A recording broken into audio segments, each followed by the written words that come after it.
Hello and welcome back to Lessons Learned. I'm Sherry and this is Finish It Friday, where we see what I've finished and what you have finished as well. Thank you for sending your photos in the email lessonslearned2021@gmail.com. If you ever want to send one of your finished projects or a finished block or a finished top, whatever the case may be, I will be glad to show your finishes on here, as long as they meet our guidelines that I have set out in the description box of this video. So check that out first and then send your photos on over. We love to see what you have finished and get ideas and inspiration from your creativity. So thank you very much. Every week, everyone is always so nice to send some things over to share. As for myself, I had a few things that I got into this week. I don't feel like it was as great of a week as last week, but I did do a few things. This is the Pat Sloan 10th anniversary block. She just celebrated 10 years anniversary on her social media, her Facebook group. So she designed a block, a free pattern, and I put that together with some Three Sisters fabric called Bliss, I believe it was, and then some other fabrics from my stash. I wasn't real satisfied with how this turned out. My star in the middle just kind of turned into mush, as she says. When you put two mediums together, sometimes that happens. But if you look in the very center, there is a blue star there. And then that fabric is repeated over here in the border. So I may remake this. I'm not crazy about how it turned out. My idea was to replace my current fall themed door quilt with this, but I don't know. I don't know if this is what I want on there or not, but it was a fun block to make. You can go to her website, ilovetomakequilts.com, and look under her free patterns and such projects, and you'll find it there. It's just called the 10th anniversary block. I also got in the sampler box the block number 10, I believe it is, of the pressed flowers. So I stitched that up. This is a bluebell. I like how it turned out. And there again, I went online to see what a color a bluebell was.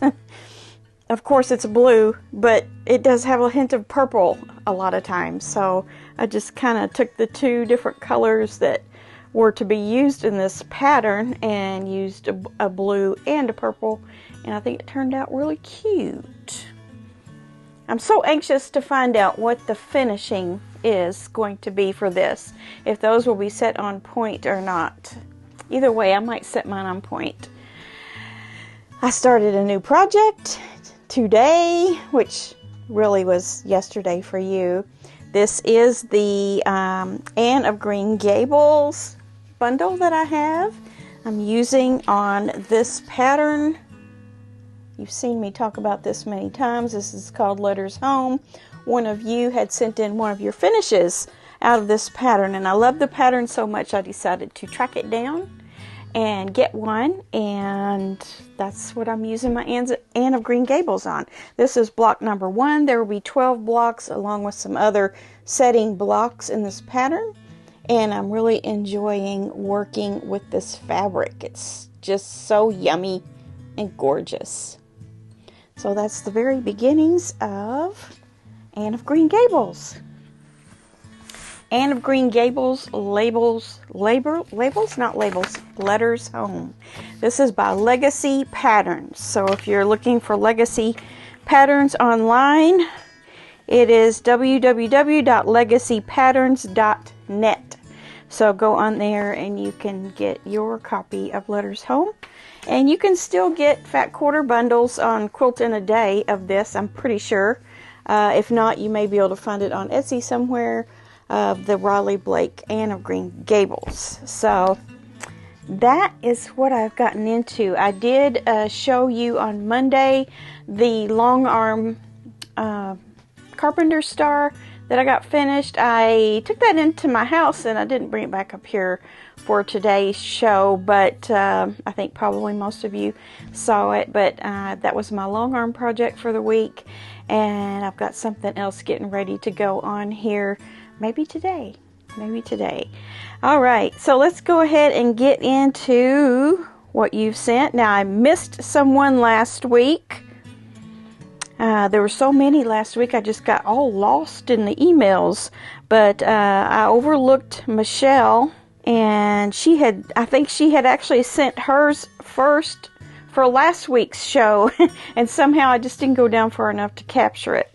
So this is her finish. She says, love your YouTube channel and seeing everyone's beautiful quilt finishes. My goal for 2024 is to whittle down my scrap. This is my scrappy quilt made with the Creative Grids Crazier 8s templates and 100% scrap. Super easy and fast to complete. Thanks for all that you do. I love the combination of blues, and there's a few aquas in there too. That's something you can do with your scraps now. If you think a scrap quilt is just going to be all different things, it can be that. You can separate your scraps out by color and pick out a few, do a pattern. She used a Crazier 8s template and made a very organized scrappy quilt there in those wonderful blues. She's got some white sashing. Her stars are white, and she's got her little blue cornerstones in there within the sashing. That turned out great, Michelle. I love it. Anja, she says, here's a cushion I just finished. It's made from my mom's clothes, and this is going to my brother in England. I will make one for my sister too. It's a lot of work, but a lot of good memories came to me. Thank you for sharing all of our creations and for putting so much time and efforts into your channel. I really appreciate it. Thank you, Anja. We really appreciate you sending in your finishes. And this is kind of a version of a cathedral window, looks like. So that was a lot of work, and of course it is heartwarming to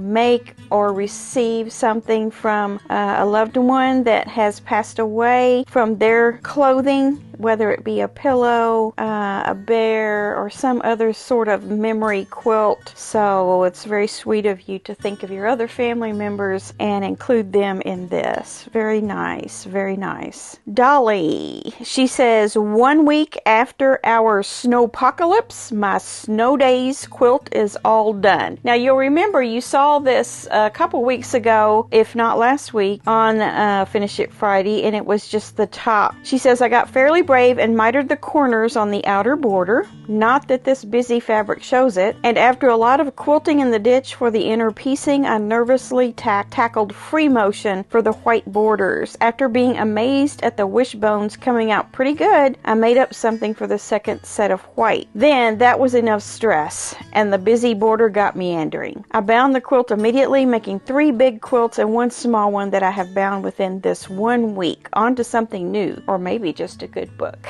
Yeah, that was quite a haul of sewing that you had there. But yes, you did this wonderful scrappy quilt top justice with your free motion quilting. You did a great job on it. Very good job. And I think the meander for the wide border there is sufficient because, like you say, you wouldn't be able to see it much anyway. So good job. And good for you for mitering those corners anyway, even though it might not be that noticeable. We notice it. Very cute. All right, we have one from Terry. At long last, I have finished the batik boho throw that your videos totally inspired me to make. I watched your series on this several times and got brave enough to give it a go, and so happy with it. My first time doing applique, which I loved the effect of the colors. Also, first time I did hand scrappy binding on the back. Not something I would do again. Should have stayed with your instructions.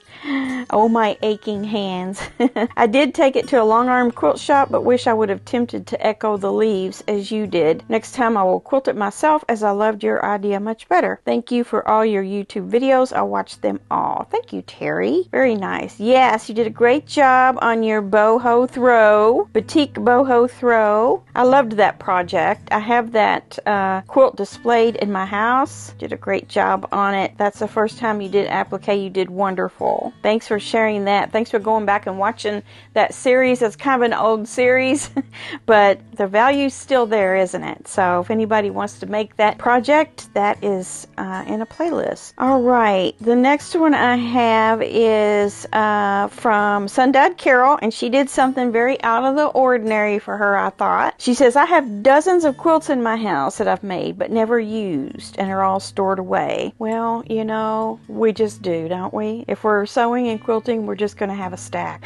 She says, my husband mentioned to me one morning that he was cold the previous night while he was watching TV and could not find a blanket. I felt terrible and started on a quilt for him immediately. The pattern is called Star Spangled Variations Star by Jenny Doan from Missouri Star, and she had a video on it. It measures 63 by 72. It uses all 5-inch squares, and her husband loves gray, so she used all the grays she could find from her stash, cut them into 5-inch squares and also 5.5-inch squares because there are some half square triangles needed. And I also pieced some 5-inch squares because I did not have enough fabric. Oh, she pieced some into 5-inch squares. Sometimes you have to do that, and that's fine. That's what quilting is. As you can see in the pic, I used the swirl design again for the quilting. Yes, very good. Said it was a fast quilt and an easy quilt to make, and you can make it as large or small as you want. And she says, as a bonus, she was thrilled to finally use all her grays that she thought she would never use. So, as you know,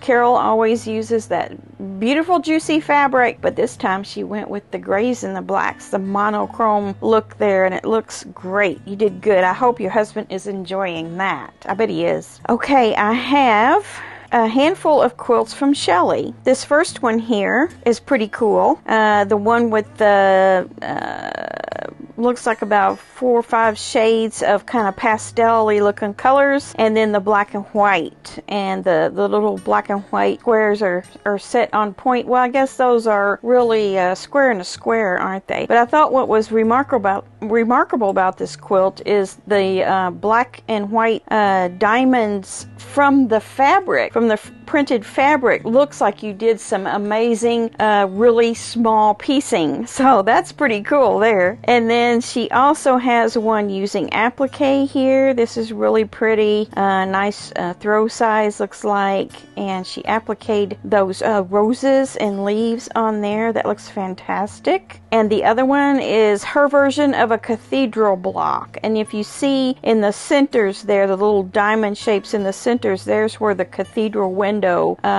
technique is used. This is a very nice one too. I love yellow and black together. Yellow, black, and gray. Very pretty. Shelley, you did a great job on those. The next one is from Deb, and this is a 3-yard quilt, and she saw the cute print that she used in it and had to make a quilt with it. If you look at that, if you can see it, it's just a bunch of little girls. I don't know if they're paper dolls or if they're a certain nationality of little girls. I'm not sure, but that is cute fabric. And then the table runner and the mug rug is part of a present for a friend who recently remodeled her home. So she chose the fabrics, and then Deb sewed them up for her. So she has a table runner there and a mug rug. Very good job. And then Dolores has a couple of quilts that she put together for donation. And the first one is this one with the kind of like a border quilt where you start with the square in the center and then just work around. She used some great teal, purple, and pinks in this one and accented it with a bright yellow around the edge there with the binding. That looks great. And Dolores did a big stitch quilting on this one, and it just makes it look so fluffy, doesn't it? I love it. I need to do that. I haven't done that yet. I need to do that. And then the other one that she has is a space themed one, and I believe she told me that someone donated these